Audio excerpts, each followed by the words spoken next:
موضوع الزلزال اللي حصل في سوريا وتركيا اثر فيا جدا. سبحان الله كنت في عمره وبعدين قلت ايه، انا عايز ابحث في القرآن، يعني عايز اجابة. اصعب حاجة ان الناس تقول ان هذا زي سورة آل عمران وما يلاقوش اجابة اللي هو ليه ده بيحصل للناس في ناس بتعملها ليه مش فاهمين. والغريب ان اللي كانوا في البلاء صابرين ويقولوا الله اكبر، واللي بيتفرجوا على البلاء هم اللي شكوا.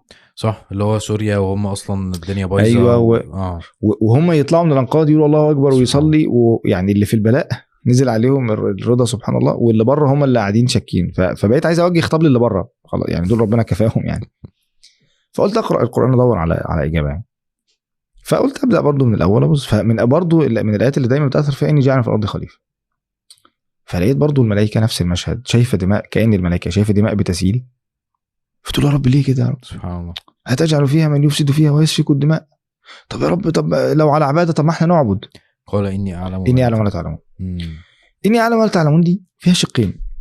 شق ان اي حاجه تقابلك في الحياه دي اعرف ان اني اعلم ولا تعلمون. زيك دي بدات بيها سوره البقره اللي هي بدايه التشريعات في المدينه.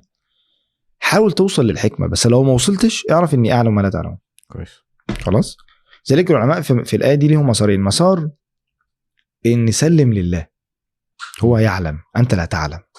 ومسار طب ما تيجي نستشرف ونبحث من الايات ايه الحكمه اللي ربنا اخبرنا بيها مبثوثه في الثنايا. ذلك بعضهم قال من معاني اني اعلم ولا تعلمون اي اني اعلم انه ستخرج من هؤلاء الناس عبوديات لا تفعلها الملائكه.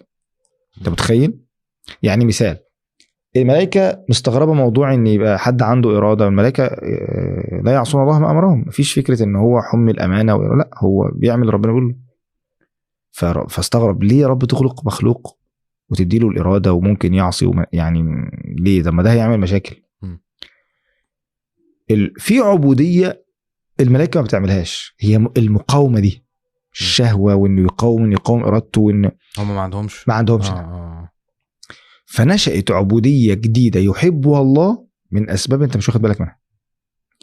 اللي حصل في تركيا وسوريا اخرج عبوديات يعني مفيش في الارض زيها دلوقتي. يعني ناس اجتمع، دول آية، دول ربنا بيجيب ناس، عارف زي سيدنا أيوب كده 18 سنة بلاء في أحد الأقوال، ربنا بيجعل ناس آية على ناس.